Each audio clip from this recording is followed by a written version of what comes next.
New Thought Media Network. We are a global broadcast network of positive music, media, and entertainment, inspiring humanity's evolution along the journey of enlightenment and creating a world of love, peace, empowerment, and prosperity for all. New Thought Media Network. Positively inspiring.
Good afternoon and welcome to Finding the Joy in the Journey.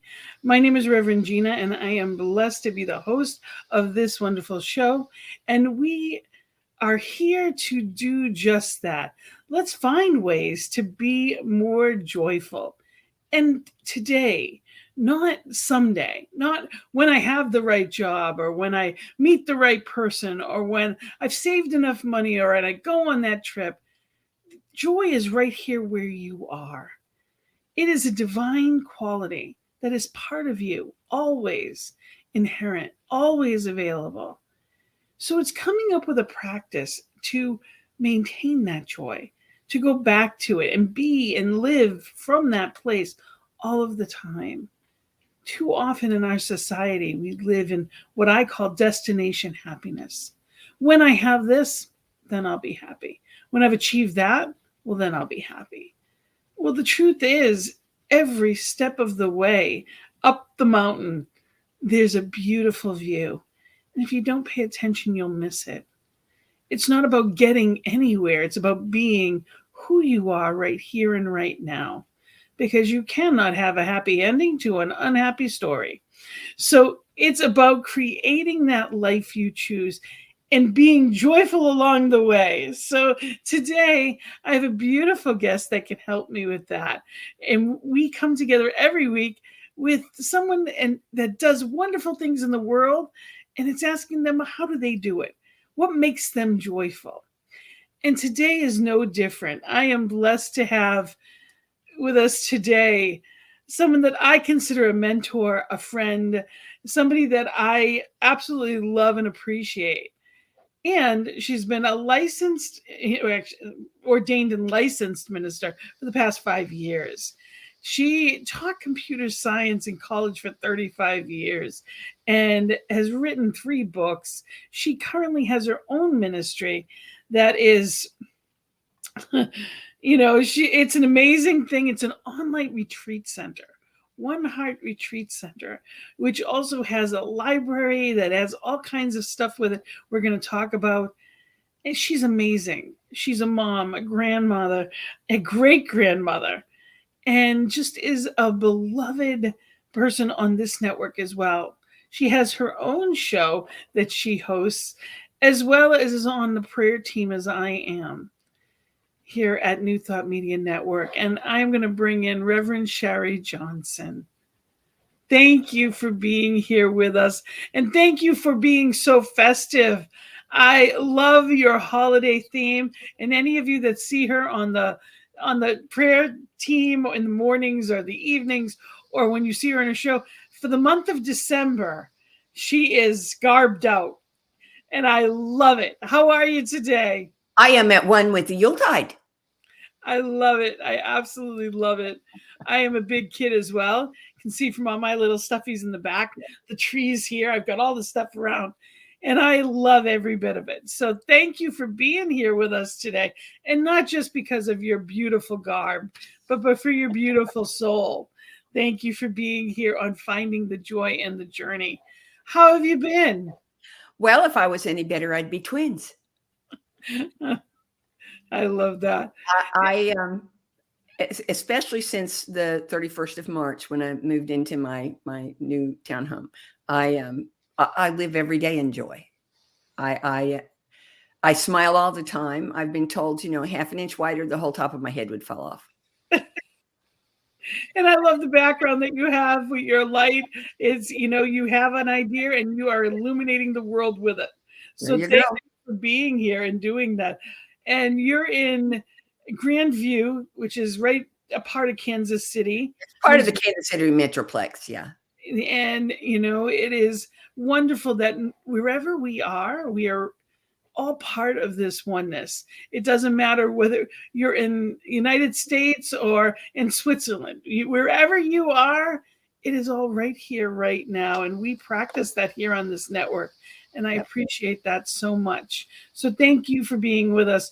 And all those that are watching, thank you as well for being here, knowing joy, being in that place of joy. And since you've been here, you actually started your own show on the network, which is a newer show. I know you've been going a while, but since you've been a guest here, and your show is Global Focus Today, and it's on Tuesdays live at 11 a.m. Mountain Time. So tell us about the show. Well, I'm a focus minister. I'm not a pulpit minister, though I do love to do a Sunday talk, and I do a pretty good one too, I think you think. But that wasn't enough. I needed to do other things. And so I started as a focus minister, and I was the only person in my ministerial class who was planning not to be a pulpit minister from the get-go. I mean, I knew that I was a focus minister from forever. And so I have a different outlook from pulpit ministers. And I personally believe that focus ministry is really the future of ministry. And we got a big boot in the tush on that from COVID. I was already doing everything online, but the whole world had to join me there because of COVID. And I think that there's been a great increase in the diversity of ministries and ways of serving. And so that's what Global Focus Today is about. I interview different focus minister every week. This week I had two. I had a team. So I had two people on the screen at the same time. And it's never the same. I have ministers who do music. I have ministers I have pet ministers. I have people who work with the unsheltered, sometimes called homeless, but unsheltered is, I think, a little closer to the truth, because home, contrary to popular belief, is where you hang your heart and not your hat. So I have ministers who visit me, whose ministry is involved in writing books. Whatever they do, if they're willing to talk about it, I'm happy to have them come and do exactly that, talk about it. And I learn something every week, and the people who are watching learn something every week. And it's always different and exciting to me. I love talking to people all across the country. I've had guests who were from the East Coast, guests who are from the West Coast. I don't have anybody from Canada or Mexico yet, but I'm working on it. I think that that's wonderful, because we're learning how to meet people where they are and not expect them to be where we are. And I also think another gift of that is you don't have to choose just one. Even pulpit ministry has changed. Yeah. For us in Greater Boston, and I'm also blessed that you're on you're our visioning coordinator for CSL Greater Boston. And, we have seen so much in visioning of what it's going to be, instead of a regular, what used to be a church kind of mentality. We are looking at it more as a community center and being that in the community. And, what is that going to look like? And it's exciting when we, really look at Spirit's idea as opposed to just the way it used to be. All kinds of things come up, and it's really happening that way for a lot of centers, that there's a new way of approaching ministry. And the gift of new thought is that we're not one way. We are not, there's not just one book that we look at, although we have the textbook that we love, it is not all there is. There's so much more to it. And ministry can look like anything and everything. And it's been a wonderful gift for me to utilize many aspects of ministry. I know Reverend Scott Aubrey has one where he does spiritual. Love Scott Aubrey. He's got his own website and spiritual passages, and he if you're speaking on a subject, a minister can type in, or anyone can type in a few words, and you've got all kinds of spiritual or religious backing for that. That's a wonderful tool. There's so many different types of ministry that are, people that don't identify as religious can now look at things in a completely different way and be fed from so many different points of view.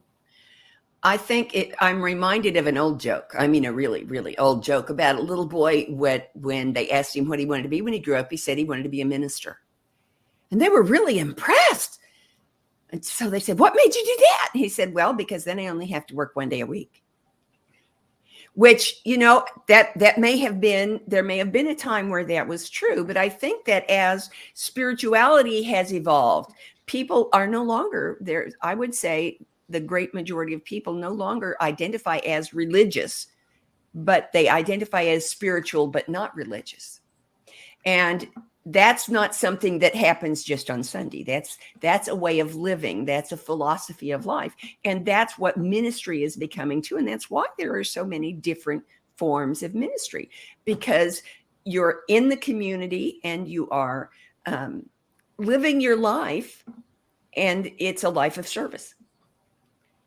And it can have so many different outpicturing to it, and I know for us, we started through visioning. We were given this, we do a sacred circle at 7, and you're all invited. It's actually tonight. It's on Thursday nights it's 7 p.m. Eastern time.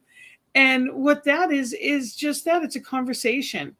We get the opportunity to be in conversation together at 7 p.m. on Eastern time, 7 to 8 every week. It's a different spiritual leader, whether it's a practitioner, minister, rabbi, whoever it is we may have there.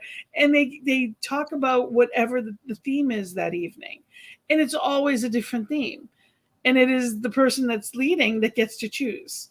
So they're not hearing from the same person. Not that there's anything wrong with that. I love Sunday celebration. I have always loved Sunday celebration. And coming together as a community, for me, is incredibly important. And it always has been since I walked in the doors of CSL Concordia back, at this point, 13 years ago. I have loved the community, and feeling that coming together in that spiritual practice, for me, is amazing. And there's other options too.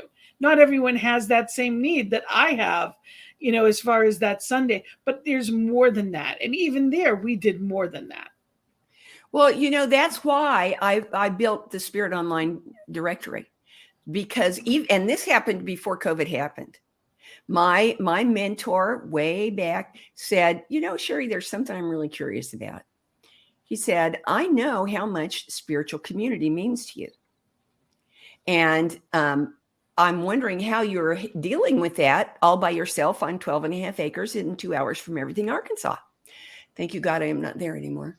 But I said to him, "Well, I saw that coming. So before I moved here, I made a list of all of the centers that I could find, the New Thought centers that live streamed their music, and I bookmarked them all. And on Saturdays, my husband and I would figure out where we wanted to go to church, and then we'd come over to my office and we'd go to church there." And he said, "Well, famous last words from a mentor, if I ever say that to you, run. Well, he said there could be other people who could use that information. And so the Spirit Online Directory was built to provide spiritual practice online for people who don't live in a place where they can go to a building. And that's what this address is up here. Your website is oneheartretreatcenter.org, and there's a ton of stuff on there, just so people know. It is Spirit Online Directory, or they can go to the page that actually has that as well. There's a tab. So I just want people to know that that's what I have up here, that they can go to and have that. You can find all kinds of things there. You can find Sunday services that you can attend by clicking a link. You can find meditations that are on Sunday or other days of the week or on demand. You can find classes in all kinds of things. There's even a page for blogs and videos and downloadable apps that can help you with spiritual activities, spiritual growth, spiritual exploration. Making spiritual knowledge, making spiritual awareness part of your daily life is the best possible way to find joy in the journey. Because no matter if you're in 2 hours from everything, Arkansas, or if you're in downtown New York City, you're never alone. And it's knowing that it's coming together, whether it be, I'm teaching a class on the 4 agreements, and where, it's a wonderful book. It is actually, it's a beautiful book. And as wonderful as the words are, when you hear it from different people in different perspectives, different ways, it comes alive. Our teachings are just that. That's why we have teachings. I remember when I was a kid and we'd go to Sunday school, and it would be, you had the same book. I literally had the same book. I took 10 years of catechism classes, and 9 out of the 10 years I had the same book. And I remember catechism. I had it too. I remember the one year that we graduated to the other book. I was so excited. And the next year they gave us the pink one again. Like we went backwards.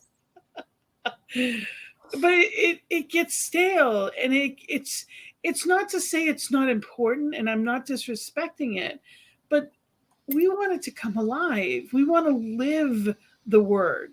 We want to be the word. We already are it, but we want to realize it. Part of finding joy in the journey is meaning. And Spirit is alive in and as us. And the more we reveal it, the more joy we are living in, the more power we're experiencing, and the easier the flow of life is. And that's what it's all about. It doesn't have to be hard. There's going to be moments. Everybody has their moments, but it doesn't have to be. We get a choice. It's our resistance. It's the claw marks that we're putting in things that keep us stuck, right? Yeah. I think that there was a phrase when I was much back in the middle of the previous century that really has a lot of deep spiritual meaning, and that's go with the flow. To be in the flow of spirit instead of getting a cup of it on Sunday and then going on with the rest of your life and coming back on Sunday for another cup. If you realize that you're not ever out of that, it's a lot harder to be poor, pitiful me. If you know that you're right in the middle, it's as though we're standing under Niagara Falls with a thimble. And I say, no, give me an Olympic-sized swimming pool with a hose coming out of it. Let me jump in. Let me have an infinite, unlimited, not stoppable flow. That's me. That's what I want. And that's what I want to help other people find. That's why I built the Metaphysical Research Library. Tell us about that. Oh, that's my new project, my wonderful, the biggest new expression of my ministry is it's in my basement. I had it built, the shelves and the floor and the ceiling put in. And I have right at 1,000 books, not counting the Bibles and the magazines and the CDs and the DVDs that are in there.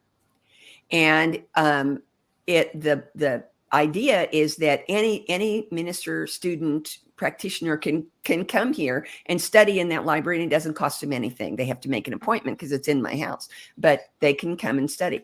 But my goal, and in fact, it's going to be my PhD project, my thesis project, is to the catalog of the 1,000 books. I don't have the other things in the catalog yet, but the catalog is online.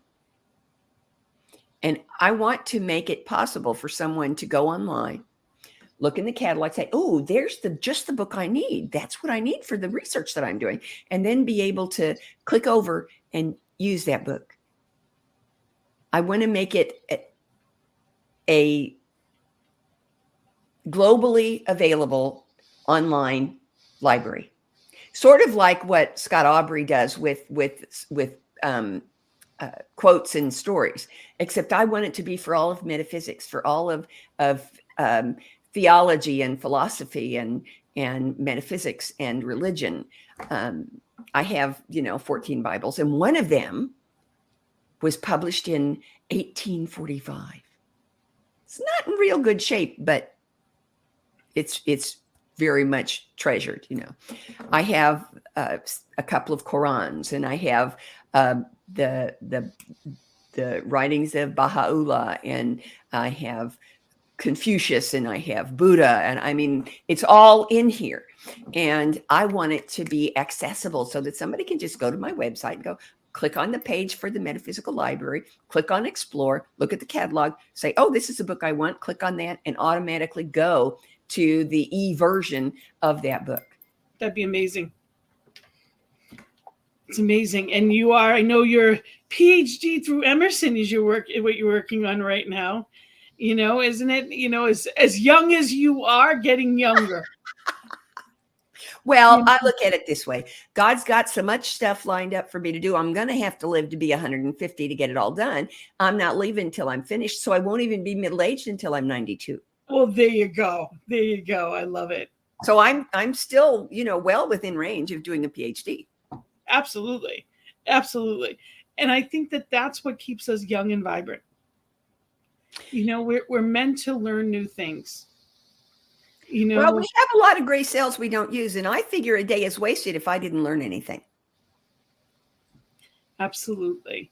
And, this is a wonderful gift that you're bringing about with this library. And I know you're having so much fun with it. I am that.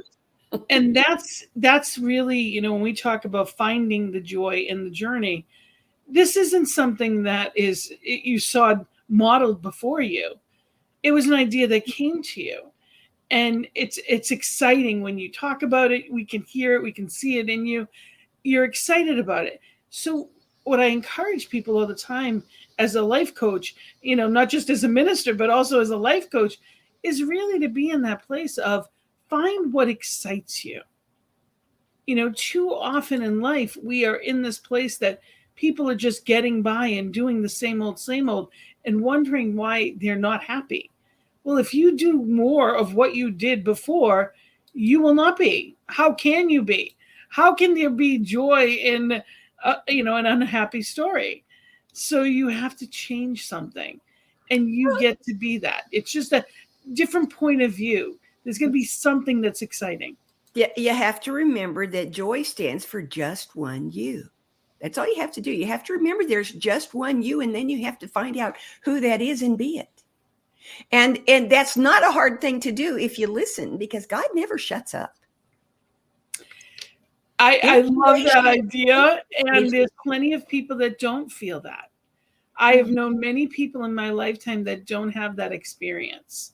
So how did you first in your life get to the point that you realized that there is that communion? When did you first have that awareness? Don't laugh. I was 12 and I was walking, and I lived in Colorado, and my father was an aeronautical engineer, but my parents had a little cafe in this little town in Colorado that we lived in. And every Saturday, my 4 sisters and I and our dog Ginger would go down to the cafe, and my mother would set out 6 sack lunches, a sandwich, a bag of chips, an apple, and a can of pop. And we would take them, and the next one after me and the next one after her would go one direction, and the youngest two would go another direction, and the dog and I would go off walking. And one day we were walking in the mountains, there was a creek and a glen, and it was really pretty. And I was sitting at a picnic table, opening up my picnic lunch, and Ginger was right there with me, and I started to talk, and I said, "Listen, God, there's this thing," and I was right out loud. And I nobody ever told me to talk out loud. I wasn't raised, in that kind of religion. I was raised in shut your mouth and move your beads. But it seemed perfectly natural to me that God was listening. God is everywhere. Every religion tells you that. Every tradition tells you that God is infinite, eternal, and everywhere present. So I figured if I had a question, I could ask it.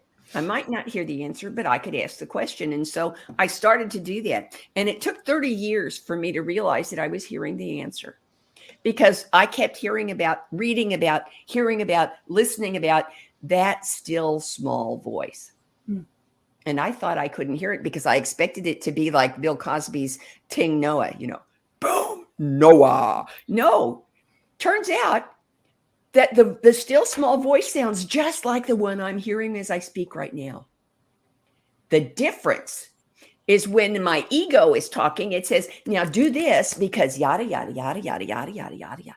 And when it's God talking, when it's the still small voice, it says, do this. And then having said everything that needs to be said, it shuts the hell up. So I can do whatever it is it has put in front of me to do. So basically, putting the joy in it is remembering that there's just one you. God doesn't want to be bored any more than anyone else does. So God doesn't create the same thing over and over again. We are each and every one of us unique. And God didn't just plunk us down here and forget about us. There's a reason each one of us is the specific unique that we are. Yes. And so the joy is in recognizing that I'm unique. I am an expression of infinite and unconditional love. I have a purpose in the world that nobody but me can fulfill. No matter how rich they are, no matter how educated they are, no matter how well traveled they are, there is no one else on earth who can do what I was put here to do. And there is nothing. And the world needs you. The world needs nothing that can stop me from doing it. Yeah. Because that's why I'm here. And that is the truth of every single person on the planet. That is the truth of every single person on the planet. We are surrounded by expressions of infinite and unconditional love. And each one has absolute, instantaneous, total access to the mind of God, which means inspiration, guidance, wisdom. It's all there. We just have to tune our hearing aids, our spiritual hearing aids, to the right frequency to hear the dream that God is dreaming through us. Yes. The vision that God is expressing through us. We all have one. It's all there. And it is guaranteed to be fun. Guaranteed. That's funny. I know God hasn't said quite that way, but I appreciate it. God has a sense of humor, because otherwise camels wouldn't have their front knees on backwards and avocados wouldn't be more pit than fruit. Yep. I definitely agree. Spirit has a sense of humor. And I know that each person is an individualized expression, as you said, and that each one is here for a purpose, on purpose, and created wonderfully for that purpose. And I've worked with many people that didn't know that they hadn't found theirs yet, or they didn't recognize it. They knew they loved it, but they didn't think that was for them. Not everybody works as a vocation at their purpose. No. Not everyone does. There's different parts to life. It's what do you enjoy? my husband actually always loved comic books. And, they brought him a lot of comfort as a child. He had a difficult childhood. And basically this was his bright spot that he remembered. So when it came time for, when we were looking at life in general, I saw how much joy it brought him. And one of his dreams when he was a kid was always to own a comic book store. And I said, why not? Let's do it. And we did. We actually owned a comic book store for 6 years. And there was, toys and all that kind of stuff. I'm a big kid, as you can see from my little toys behind me. But, we owned a comic and collectible shop for 6 years. And, while financially it was not the epitome of what we'd hoped, there was so much good that came from it. And, it may not be what his purpose in life is, but he's done it, he's tried it, and he has that appreciation that I believed in him enough to do it, and that he lived that dream. Not everyone gets the opportunity. And, that's what it's about. What is your dream? What have you always thought about? Or wouldn't it be great if? And it doesn't have to be that you own the horse ranch. It may be that you volunteer at a ranch or at a farm, and you help clean the horses and take care of them one day a week, and you get to ride while you're there for free. It may be whatever it may look like, may not be what you expect, but you can still be that whatever you're called to be. Oh, I know that's true. I have just recently begun volunteering at the National Museum of Toys and Miniatures, which just happens to be in Kansas City. It's the coolest thing I ever saw in my life. Who ever dreamed that miniatures was a form of art? Yes. It's amazing. Yeah. I'm going to become a docent there as a volunteer, just so I can spend more time looking at those little teeny tiny things. I saw a rug, a woven rug that was this big. And it had the pattern, the exact pattern of the carpet that was underneath it. I was astounded. It never occurred to me in all my life that was somebody's passion, that could be somebody's art, that could be somebody's gift to the world. And it's just astonishing that what's in that museum. It's not a big museum. It has grown like 4 times as big as it started out 70 years ago. But it's amazing the things. And of course, when you've got miniatures, you can get a whole lot of them in one room. And I was just showing you before, I make jewelry. Yeah. I was saying that this was last night's creation. It's a necklace and jewelry, a bracelet and earrings, and I make a ton of them, and I love making them. And I don't know what they're for, and I don't know where they're going, but I've made a ton of them. And so this year I said, okay, enough of wondering. I just take them with me. So now I always it's the holiday season, all the holiday colors. I take them with me, and wherever I go, if I'm at a restaurant, I ask the hostess to pick one. If I'm at a doctor's office, I ask usually whoever works in the office, I'll ask, pick one. Take them down, take them in back, and just whatever they want, just pick one. And they're like, well, do you want money for? I'm like, no, just they can have one. I'm spreading Christmas cheer is what I tell them. Holiday cheer, whatever, because I make sure that I also have the blues for Hanukkah or whatever colors, it makes me happy to make them. And it makes me even happier to see people happy with them. Now, it doesn't cost me much. It doesn't take that long, but it makes people happy, and that makes me happy. And that's the point. No, it's not what I do for my vocation. Can you imagine? What I do so I'm happy. Can you imagine somebody being really superlative at something they didn't love? You can be really good. You can be expert, but you can't be the best there is unless you absolutely love what you're doing. I mean, imagine Billie Jean King not loving tennis. There are a lot of people at jobs, and I'm not saying, and there's a lot of people that do a lot of jobs that they don't like. And some of them it's fear because they don't have they think it's the safer route than to go after what they choose.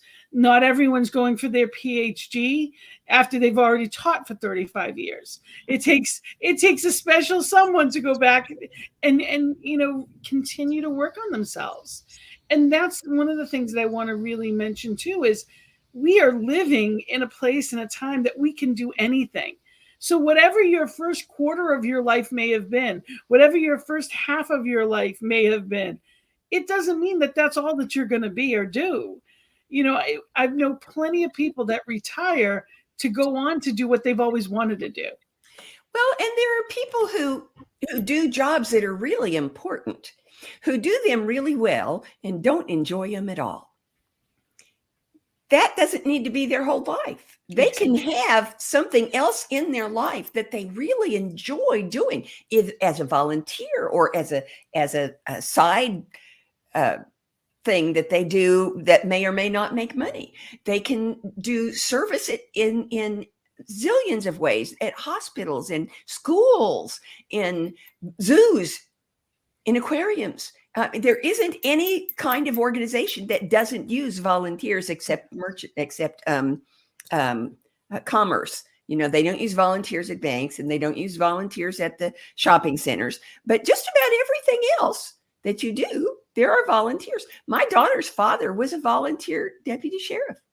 He never made a penny, but I never saw anybody happier than that man was when he put on his Barney Fife suit.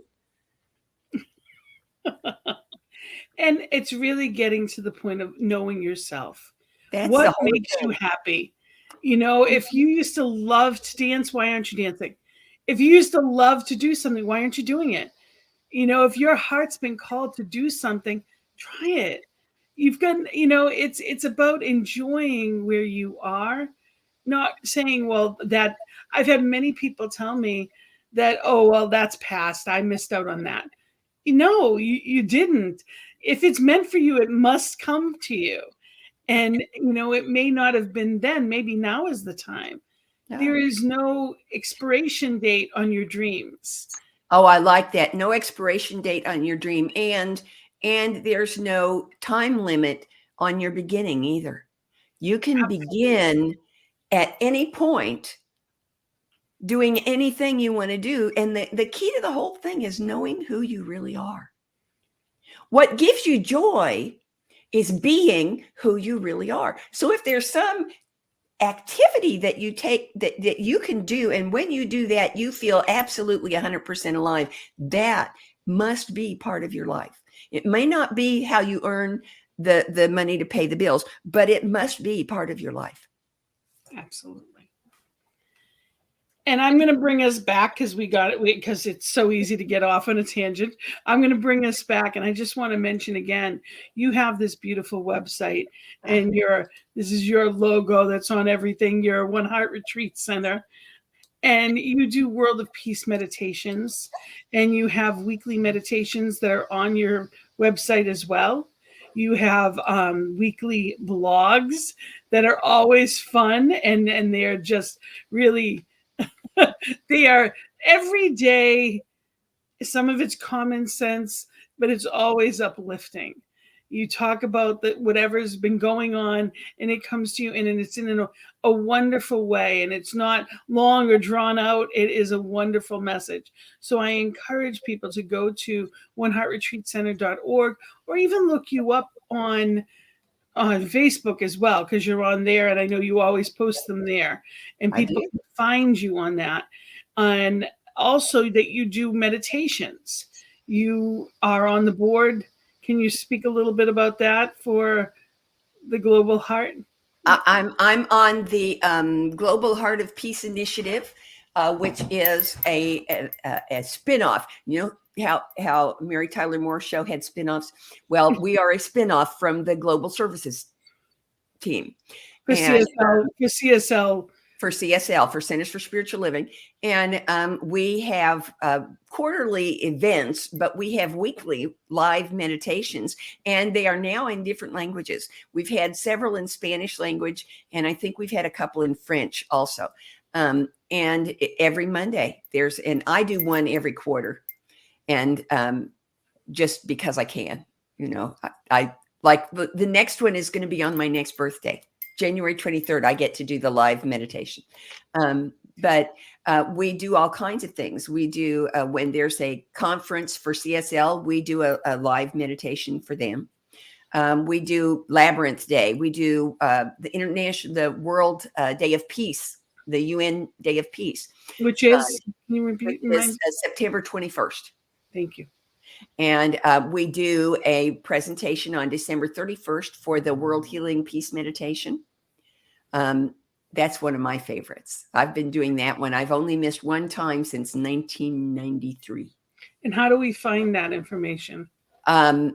Well, you can Google Global Heart of Peace. That's probably the easiest way to do it. We have a page on the CSL website, but it's kind of hard to navigate. So if you just Google Global Heart of Peace, it'll take you straight there. And it's also, I found it. I had it on my computer somewhere. There we go. And I just want to make sure people know how to find it. And just so you know, I get to do the opening meditation on this year's event. So I'm looking forward to that. Wonderful. Wonderful.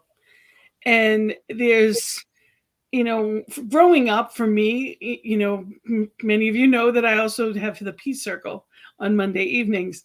And I've been doing that pretty much the better part of 9 years. It's been amazing how long it's been. And I have loved the Peace Circle, but it's because I have a passion in peace and knowing that it needs to be full circle within me so that I can be the change that I wish to see in the world. And that's why I also have this show, which is Finding the Joy in the Journey, because it's there. And I have a passion for joy. And it's about realizing that I need to be what it is that I really am. So a lot of people don't know how to find peace, how to come to that place of peace. They're not at peace with themselves. They're not at peace in the world. They're not, they're mad at their community. They're mad at, their parents. They're mad at everybody. And, peace, again, is one of the attributes of divine. It's always there. It is always within us. And we always have access to it. And I grew up like it was a soundbite. Oh, world peace. Isn't that great? Peace, of course, who wouldn't want more of that? But I didn't know how to achieve it. So we talk about, and you as well, you lead people through these meditations that you don't have to know what it's all about to be present. And that's what peace is. That's what peace is.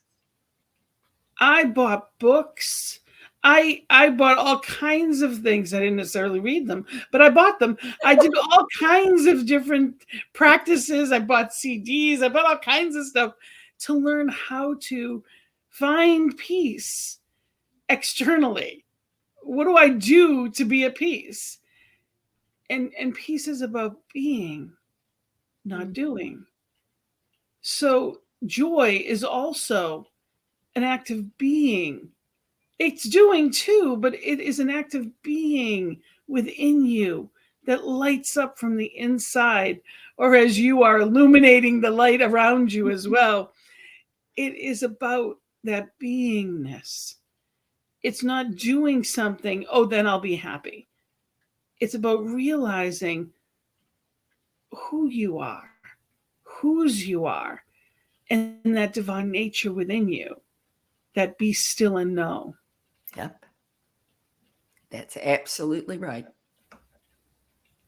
So I encourage people to go to your website and check out your meditations, because they take you. And again, they're not long. It's not going to take, they're not 20 minutes of it. Doesn't have to be long or drawn out. And I love that because, we are, unfortunately, many of us are in this soundbite world where, a tweet is too long, or, TikToks, flashing by us, and everything's so fast that, and for a lot of people, the attention span isn't as long.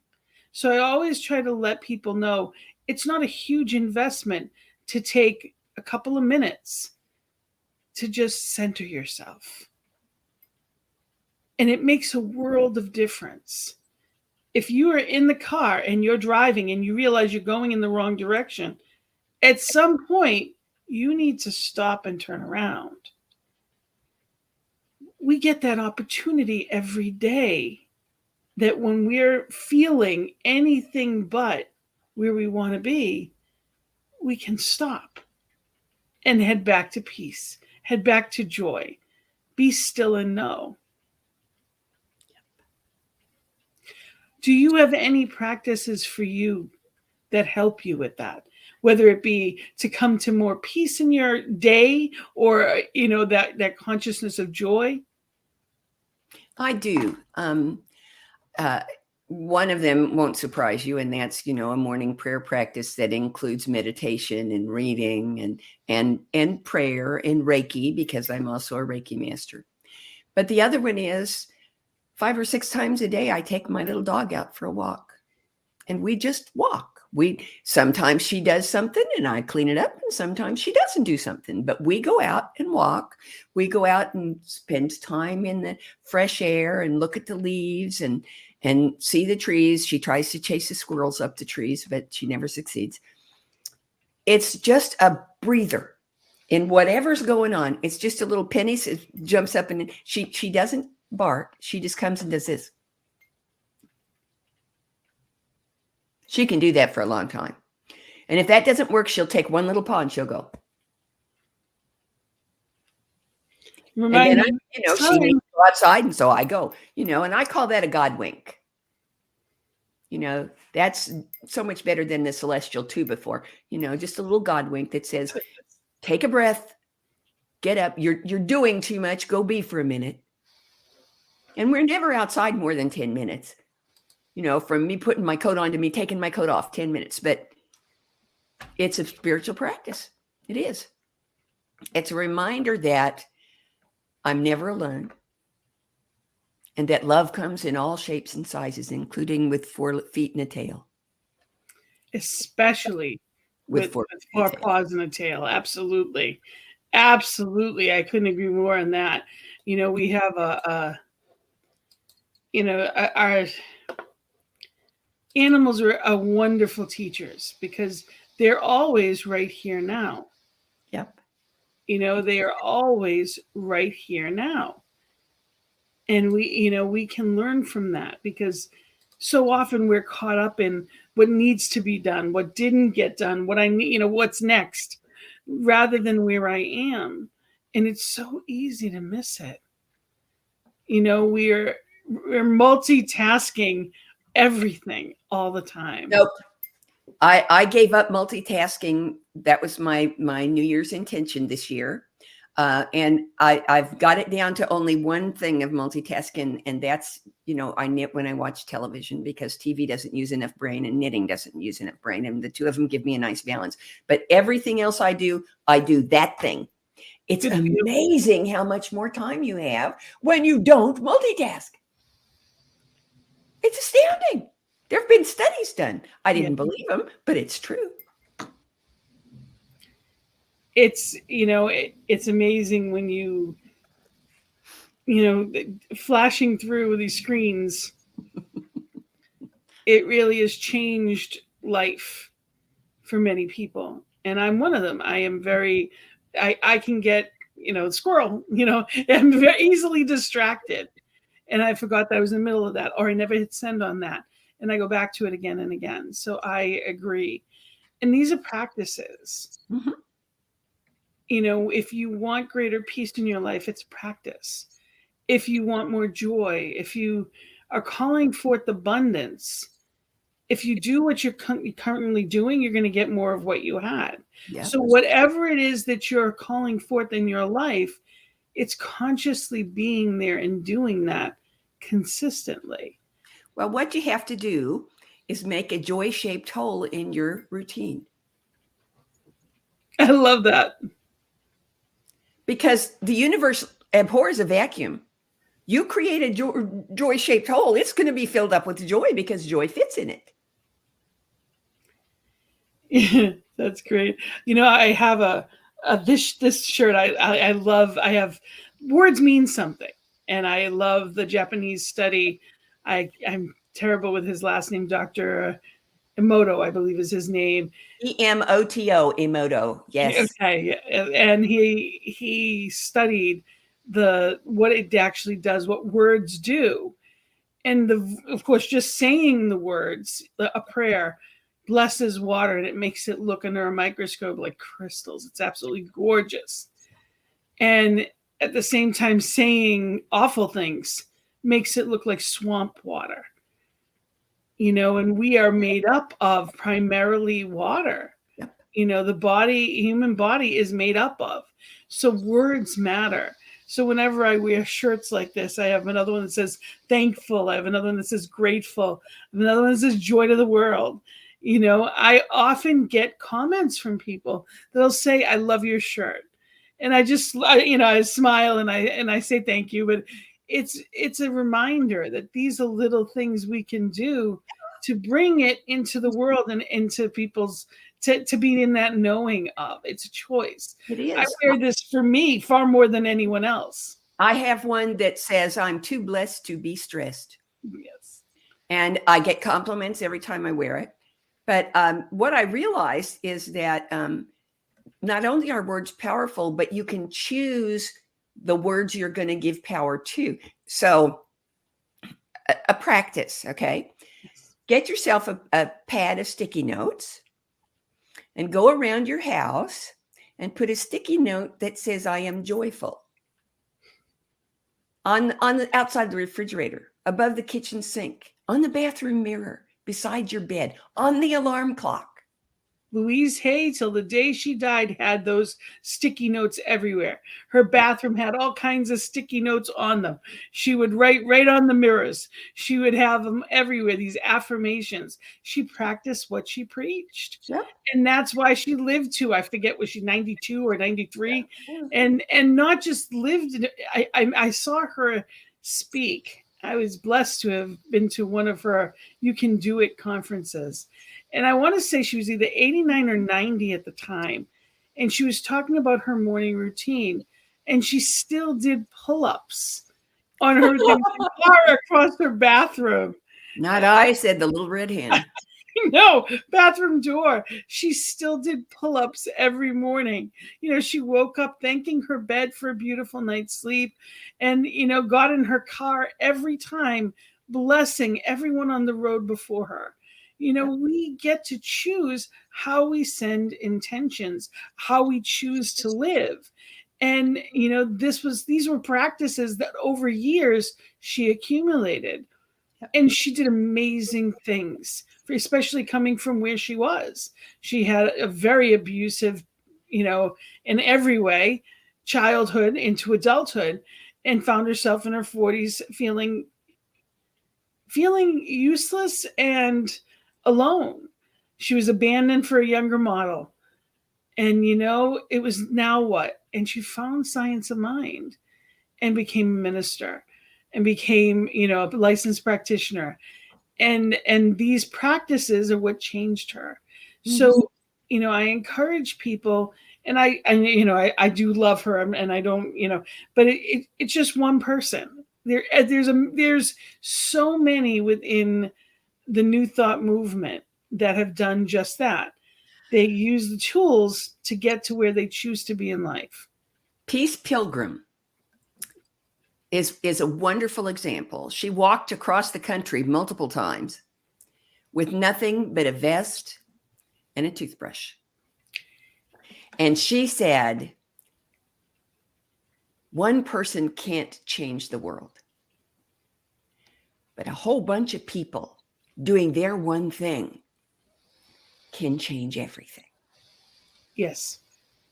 And that if you go to that website, if you look up Peace Pilgrim and you go to that website, they'll actually send you the book for free.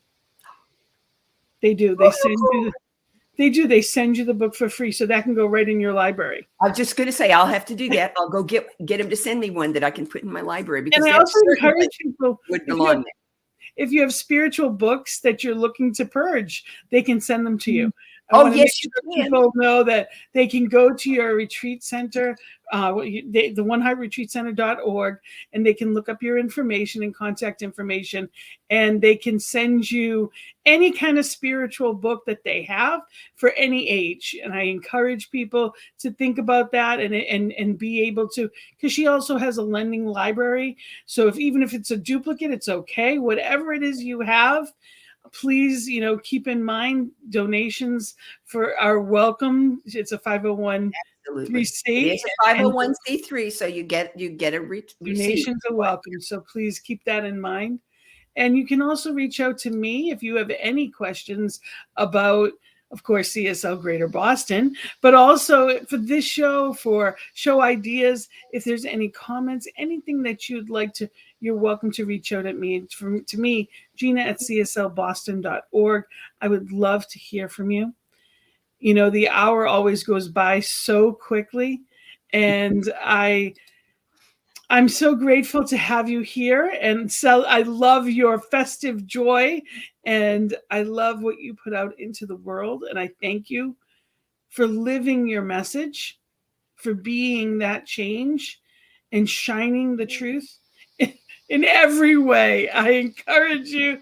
I encourage the viewers to do just that. Realize that it is never too late to be what you might have been, and that anything and everything meant for you is still there in escrow waiting for you. Know that Spirit as you has you. And, if you're not living that joy, if you reach out. Again, I'm at Gina at cslboston.org. You can also reach out to our prayer team. We have a wonderful prayer team. It's prayer at ntmedia.org. And again, it's prayer at ntmedia.org. You can reach out to our prayer team and know that we are an entire group of ministers and practitioners. Rev Sharri and I are both on the prayer team. There's a fabulous team, and we are all here to know truth as well. So especially in this holiday season, as it unfolds, know that you are never alone, and that there is an entire team loving and waiting to pray for you. Any comments before we close, Reverend Sharri? Well, the worst thing that anyone can say is no, and they can't say yes unless you ask them. So if you've got a dream, ask. Yes. Ask. Because there really isn't any such thing as no. Sometimes there's not yet. Sometimes there's not that way. There's really not such a thing as no. This or better. Yes, universe. Yep. This or better. That's what I'm always reaching out for. This or better. So even if there's a no in this moment, there's something better that's about to unfold. And I'm going to encourage people as you watch this tonight, Sacred Circle at 7. The topic is 'Tis the Season, and practitioner Barbara Epstein is going to be leading. 'Tis the Season is the topic. And this is the information for the Zoom meeting. It's also on CSL Greater Boston's Facebook page as well as website. And again, this is the information. It is free. We have people from all over the world. It is 7 p.m. every Thursday on Eastern time. So, and Rev Sharri, you led it for us about a week ago, wasn't it? So, we would love to have you there. And I'm so grateful that you joined us here today. Thank you to New Thought Media Network for hosting shows that are uplifting and joyful. Please keep us at this network in your prayers as well, knowing, and thank you for your generosity, because it's what keeps us going and able to share with the world. So till next week, I encourage you to keep finding the joy in the journey. Be the change you wish to see and have fun with it. Thank you, Reverend Sharri, and keep shining. Keep shining. Blessings and love. Namaste.